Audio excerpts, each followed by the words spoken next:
Kenya. I hope I got that right. Responsible in a state of our forests and green cover and things that have been happening in Kenya without us noticing.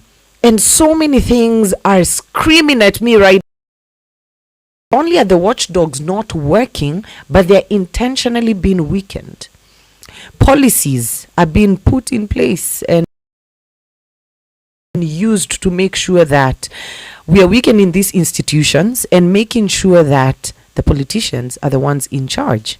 I mean, I just read out that forest amendment bill that was put out in 2021 that would weaken the role of KFS, who are mandated to protect all public forests. And you know, while we were off air, we were having a conversation here, and Job did tell me something very interesting about an institution that was created during Kibaki's era to oversee the water bodies, and how that was operating and put in place because KFS was not doing its work. So what happened to that body? I'm just very interested. Did they just disappear into thin air? You see, the Kenya Water Towers Agency was created with the mandate of ensuring that our water towers are properly protected. Correct. As we know, a majority of our water is actually derived from these water towers, from Abadeas to all these other major water towers that we have in Kenya. The Kenya Water Towers Agency, if you look at the appointments that were given, including people like Echesa being made the chair of such an agency, such an important agency, it failed to function. First, they don't have enough staff, they don't have enough resources and technical capacity to function by design, actually. Now, recently, when the cabinet was mainstreaming these parastatals, they decided actually they need to abolish the Water Towers Agency, and they took all the staff to Kenya. What was the reason why we created Kenya Water Towers Agency? It's because KFS did not have a lifeline of our water towers. You decide that you just need to resume to this person who was not initially performing. It's like, for example, who was not performing initially, you bring another staff to do a better job. Then you decide now, because you don't have funds, you've not changed anything from that initial staff who was not performing, you fire this new staff who is doing a very good job just because they don't have enough resources. It's a problem with government, and it's by design. And based on the act you're referring to, the bill you're referring to, we know the intention is to ensure that KFS is as weak as possible. And if at all KFS is not performing optimally, timber business in Kenya is booming. It's booming. It's true. It's booming. To all the entrepreneurs that are listening, Mumeskia, straight from the Greenbelt movement, timber business is doing well. No, it's doing well. And actually, and don't tell them, as compared to when we didn't have this. Now, there's a question that's just come in, and this is from Karuri Jr., who says, of those 700 and they, and how many are still alive? And I did ask you this question, yeah. We have to be fair here. Maybe the trees were planted. Let's assume there's 750 million trees seated in Kenya. Not seated, but inside Kenya, because they're in the soil. Where were they planted, and are they still alive? Is Zikoapi, maybe Greenpeace can tell us. Maybe you guys have been able to see where they were planted. You see, since the politicians realized that they can cash in from nature, there has been a deliberate attempt to commodify nature and make forests a commodity, make our ecosystems a commodity for trade. Correct. And that's why you are seeing this current rush for planting trees, 15 billion trees being pledged to cash in from carbon market schemes. Yeah. In the guise that we are providing solutions to the climate challenges that are facing our communities. And that's why you see also deliberate efforts by politicians to weaken laws and institutions, so that they put back control in their hands and they can do with our nature whatever they wish to do, whether it's carbon market schemes, whether it's timber harvesting, like my friend Job says, and this deliberate weakening of or change of legislation to favor and give power to a few individuals that have in recent years actually appropriated our nature at the expense of the wider society is alarming. We have seen government pursue deals around carbon credit schemes, where it is actually a big agenda, where we have seen even Climate Change Act being revised to include components of carbon markets. It initially did not have. The Climate Change Act of 2016 did not have provisions for carbon markets. But now, since the government realized that they can cash in from nature, we have seen that change. Right now, they have discussing regulations, and they changed Climate Change Act amended to include carbon markets provisions. They are discussing regulations on carbon markets, and these regulations bar actually participation of communities who have been stewards and custodians of our nature. Correct. And privilege a few individuals, mostly politicians and their friends. And that's why we are having problems, because when you look at the numbers that are being reported in terms of forest deforestation activities, they run into hundreds of thousands every year. Reports coming through that we are having deforestation take place. At the same time, the government is claiming that it's planting trees. What is the motivation? If we are destroying our forests, what is the motivation of the government planting trees instead of protecting the forest? My friend Job mentioned about plantations, where now we are promoting planting of exotic trees in our forested areas that can be harvested over a period. How long do exotic trees take to grow on average? Averagely 3 to 4 years. And indigenous trees? They take longer, even 10, 15 years. Yes. Okay. Yeah. So it's easy money. Indigenous trees money.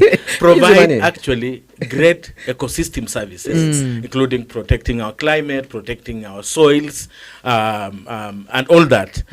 Unlike exotic trees that take a very short period to grow, but benefits individuals' pockets and not the whole ecosystem, the people, we have to be now, they are going to court, litigating against some of these things, challenging them in court, and we have had wins. When we had an attempt to lift the logging ban, they went to court, and that was actually adjudicated upon, and the moratorium was stayed.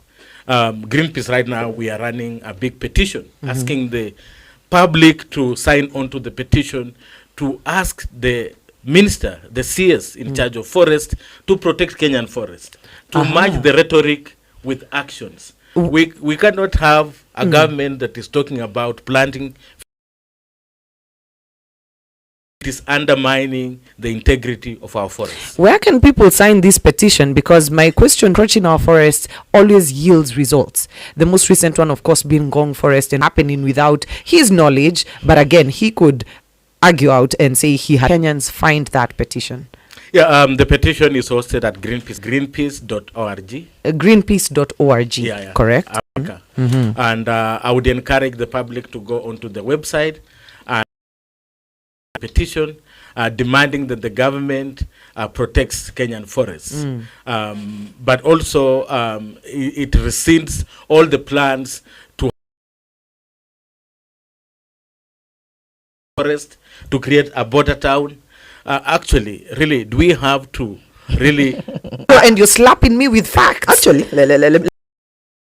Greenbelt movement, we've actually been planting trees in Swamp Forest. Swamp Forest is actually in Trans Nzoia. It's actually at the border between Kenya and Uganda. Okay. So the government intends to hive 50 acres out of Swamp Forest to build a border town. So imagine all the efforts. We've planted trees there over the years, actually indigenous trees.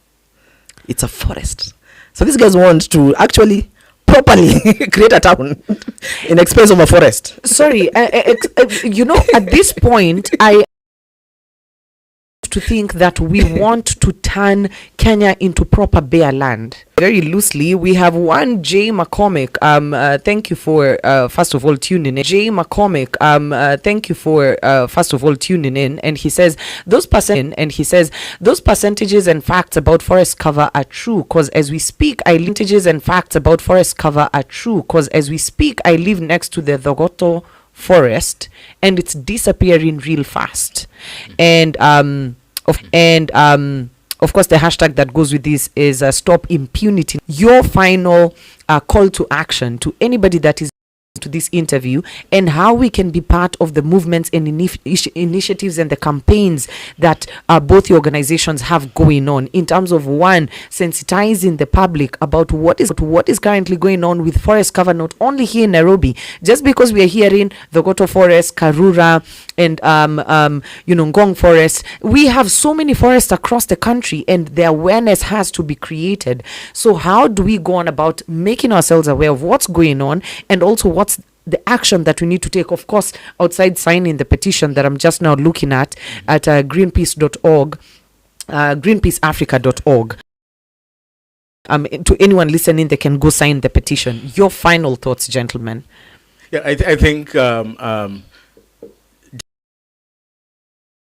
losing close to a size of 10 times Nairobi city in terms of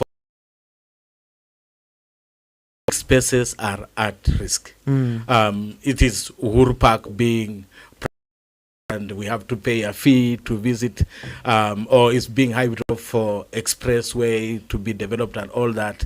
Our public spaces that cater for our welfare, our well-being, our lives, our livelihoods are at risk, and our voices really count. When Kenyans have come together to stand up to some of these actions, actually we have seen results.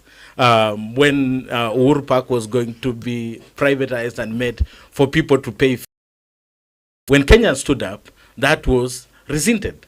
We have seen when Kenyans take action, something yields. So it is time for Kenyans now to stand up for our forests, to our well-being. And our green cover. Yes. Over to you. This is the 21st year since Professor won her Nobel Peace Prize. And amongst things that Wangari talked about,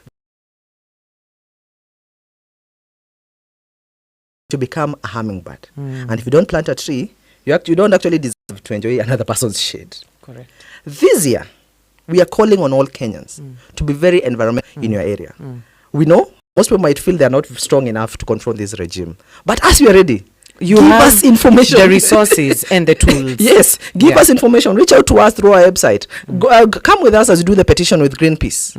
Let's actually hold these people accountable. And I'm saying this, it's actually immoral, it's actually illegal for anybody to joke with the lifeline, which is the forests. These people actually need to be imprisoned, because you know what you're doing. You're just like a drug dealer. You actually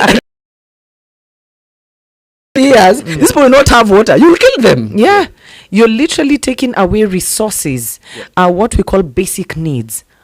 Water being one of them, and lives at risks, and not only human lives but species. We're talking about animals. It's an entire ecosystem that you're killing just because of greed. Greed. How much is enough? That becomes the big question. And I know for sure we're going to be having more conversations around conservation, climate change, sustainability, because as a station we are at the forefront of making sure that we highlight all of these issues. It's been wonderful hosting you, gentlemen. I did tell you 1 hour does fly by, but I feel like we've captured some very, very key highlights and important parts, and also just looking at 700 million trees at up.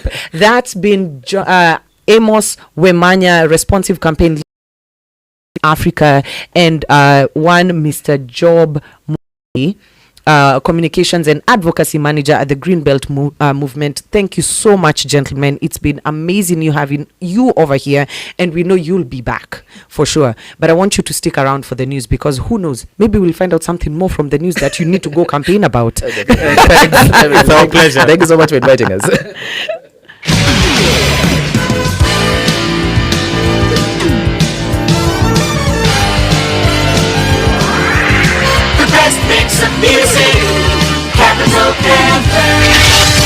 Capital News Beat. Wetangula to give fresh direction on House majority position. MPs to receive status report.